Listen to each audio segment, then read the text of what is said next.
So in this video, I'm going to walk you through pretty much all of the features that you can access on Arcane City from the navigation menu up at the top.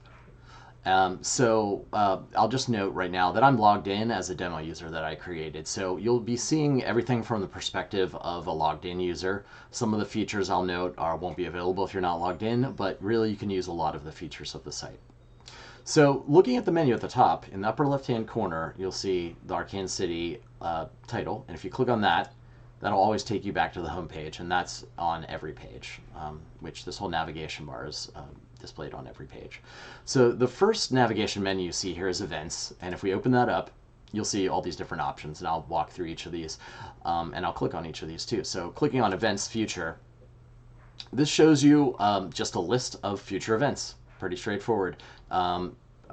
You can page through them with the navigation here. You can also sort using the sorting up in the upper right hand corner. So if you click on that, it'll change the sorting automatically. You can sort by name, start at, event type, updated at, ascending or descending. And if you want to reset it, click that. So that will change the sorting features. And you can also do filtering. So you can sort of do sub-filtering on the future events here. Name, venue, tag, related entities, type, start at, and I will do an individual video for each of these pages that walks you through it in depth, how I would be using it typically. So that's future events. Now if we click on event index, it's going to look very similar. This is kind of the base page that you'd use to look through events and filter events. It is filtered by future events by default, but you can change that filter to be anything you want. You can actually clear the whole filter, so it'll show you all events that have ever been entered. We'll do that, apply, and you'll see everything. This is the most future because we're sorting at start at, descending order, but we can flip it starting at ascending order, and it goes back to 1996. And you can, again, you can do filtering. We could do like filter by Brillo box. We'll see only events.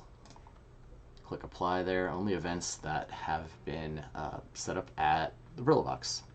So that's just event index. So if we go back to the menu, we'll see events. Below index, we have event grid.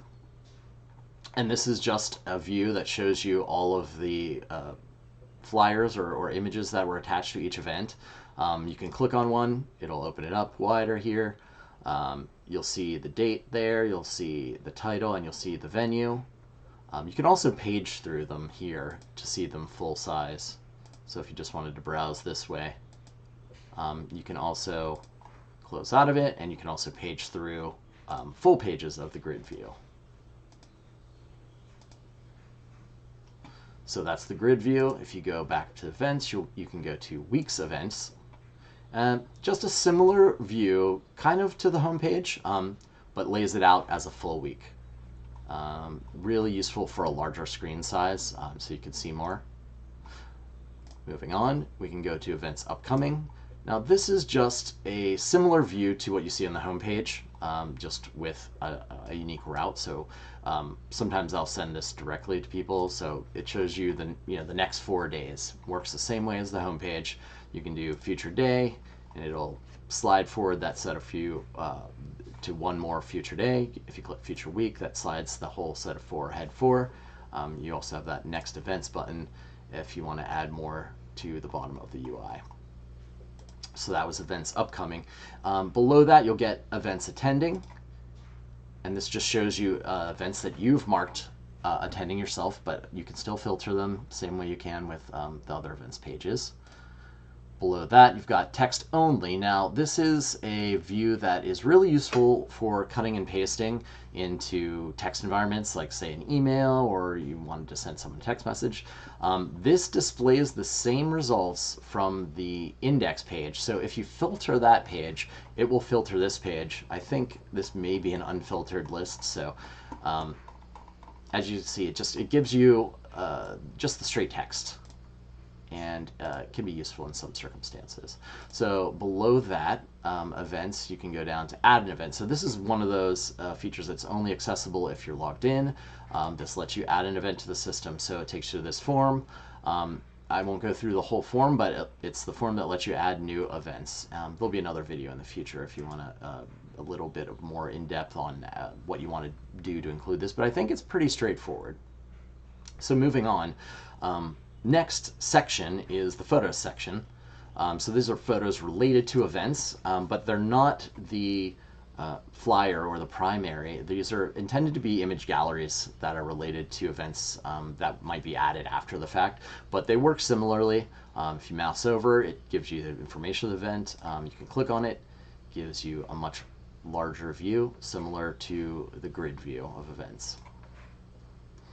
Moving on, below that, you have another section which is for series. Now, events and event series are different objects in the database, so the series represent events that happen on a certain frequency. So they might be weekly events, monthly, annual events, and series that are added will show up on the period in which they are added. So if you add a series and you say it happens every Wednesday, it'll show up on the calendar every Wednesday. But just to look at the event series index page, it works very similar to the events index page. It shows you by default everything, but you can also do filtering by some different criteria. You can also do sorting up the top. And then below that, you have series following, and this works very similarly to events attending. So let's say I followed the CutUps live sessions, and then I went to series following. It's going to show me that I was following CutUps live sessions. And below that, you have the equivalent Add Series button, takes you to the form to add a new event series. So moving on to the next menu at the top, you've got entities. Now, entities are kind of a generic terminology, but in specific, they can refer to anything that you might want to relate to an event, like anything within the ecosystem of the scene, really. And there's a number of categories that I've created, and there may even be a few more, but if you look at this list, these are pages that filter just based on those entity types. So you have artist, band, DJ, label, producer, promoter, shop, venue. So we can start up at the top of the entity index. This should show you, or it does show you, all of the entities filtered by whatever criteria you set here. So you could go name, role, filter by tags, by types, group, individual, interest, space. So I'll just do one, let's say space. So we might be looking for, like, say, a venue. So if we filter by space, you'll see everything that's listed as a space. And you can also go, you might say, okay, I'm looking for venues specifically, venue spaces, apply. And for the most part, things that are listed as spaces are venues, but there might be some that are not venues. You can also do the sorting here. So this is sorted by name. You can do by name descending, etc. You can make your page size a little bit smaller if you only want to look at 5 at a time. And you can page through with these arrows or the paging. So below that, you'll see each of these different filtered lists works pretty similarly to this page. It just applies the specific filter by default. So you're looking at DJs, you can look at producers. Just another way of accessing the same data to help you get to what you might be looking for quicker. And then if you follow an entity, you can click on entities following. I need to unset this filter, so you can actually go to the reset button to do that. And then you might need to make a change here, but let's just go back to entities following, and you'll see that I was following 085. And then very last item on this menu is add entity. Takes you to the form to add a new entity. And again, that's another feature that you need to be logged in for. Moving along to the next navigation item. Up at the top, you'll see calendar, and so these are different calendar views, much like a traditional paper calendar that you'd put on the wall. So clicking on the full calendar, this is going to show you all of the events in the system without any particular filters. So you'll see calendar. If you scroll, you'll see today's date is highlighted. You've got events by time of day.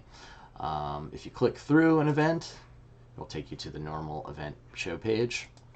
You can go back. There's also some different menu views. So you can go month, you can go to the week view, you can go to the day view, shows you by time. If we go back to month, you can also page through using the forward and backwards buttons here to go forward in months or go backwards in months. You can click today to take you to today's view. So that's the basic calendar view. Below that, you have some different filtered calendar views. So you might see free shows. So these are things that were listed that are free. You can go to club nights, just some different views that you might want to use to see specific types of events on calendar. So all ages, club nights, live concerts, live streams. You can click on attending. It'll show you things that you marked attending. So I had marked myself attending at these 2 shows. And then the last option here is the keyword tags, which shows you all of the events only by the keywords associated with them, so not the title of the event or the bands that are playing. Kind of just a different way of maybe looking at what you're into and seeing what's happening, and then you can click through and see what the actual event specifics are. So that's the calendar menu. Moving on, next you've got the forum. So the forum is a feature that's been on the site for a while. It's not extremely used, but it's, the simple part of it is that it's a standard, I don't know, traditional internet message board. I'd really like to get more engagement with this, but yeah, it has all the standard features of a message board. You can look at the threads, you can sort the threads. Here you'll see that you can have threads that are related to events, but threads do not have to be related to events. And you can also relate them to entities, to tags. So if you wanted to filter and just talk about, let's say, metal, you can click on that. Well, that filter actually takes you to the events page, but in this case, yep, that takes you to the keywords page. But here you can go to the filter. So you say you want to filter by tag, you can go metal, apply, and you've just got threads that are related to metal. You can click through, here's this post, I can add a new post. And there you go. So, I'll have a more in-depth video on how to use the forum as well. So moving on, we've got the keywords menu. So on the site, there are essentially tags that you can relate to entities or events that we call keywords or keyword tags. You'll see those terms used a few different places. And just kind of a categorization method, generally based on genres, but it could be anything that you might want to relate to an event. So you even got, we've got bikes here, we've got ballet, we've got Afrobeat, acoustic. And this page, based on what you've clicked on, so this is the base tags page, so it's showing you everything related to everything. And it does break down series, it breaks down events. But if you wanted to click on a specific event, or a specific keyword, let's go to, let's just go to breakcore. It'll show you, the tag here. So if you click on this plus symbol, you can start following that tag. It gives you a bit of a summary here. So you've got how many events were in the system, series, entities, threads. It shows you all the entities here in a section, all the series, and all the events. So just kind of one way of drilling down into the different keywords. And that's pretty much it. There's just one page for keywords. Moving on, here is a menu item that you only see once you're registered and logged in, users. So you can see a little bit of data about each user, not a whole lot. And you can see what events other users are attending here, and you can filter and explore that a bit. So moving on, you've got the search bar. The search bar lets you search for pretty much anything on the site. So just free text. So I'm searching for cut-ups, and it's returning all the different results based on what we see. So there's one entity, there's 555 events. Scrolling down, you see there's 4 different series and some different threads. So search, really, if you're not sure how to find what you're looking for, start there. And then, so that's all of the main features. Moving over to the right, you've got the About menu.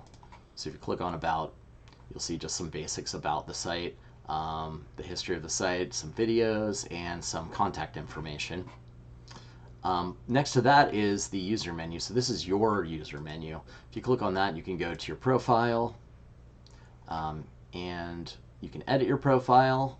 You send yourself a weekly update. You can reset your password. You can delete your account, which once you're deleted here, all of your data is removed from the database. So be careful with that one.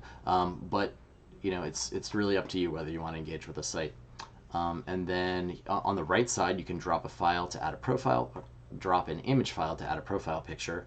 Below that, we've got some summaries of things that are related to your account. So events that you've created. If you click on attending, it shows you the events that you're attending. In the right-hand side, you've got things that you're following, so tags, entities, series, threads. And that's pretty much the basics of the user page. Below that, if you open it up, you can go to the help page. You can go to our privacy statement. If you click on feedback, that'll take you, or should open up an email to contact the admin, which is me, and you can log out. And then in the upper right-hand menu, you've got another way to access this. And this menu looks like it's a duplicate here, so I'm going to make a change here. I think it's kind of changing based on the screen size, so I might need to make a few changes there. So in any case, that's the basics of how to use all of the navigation items on Arcane City.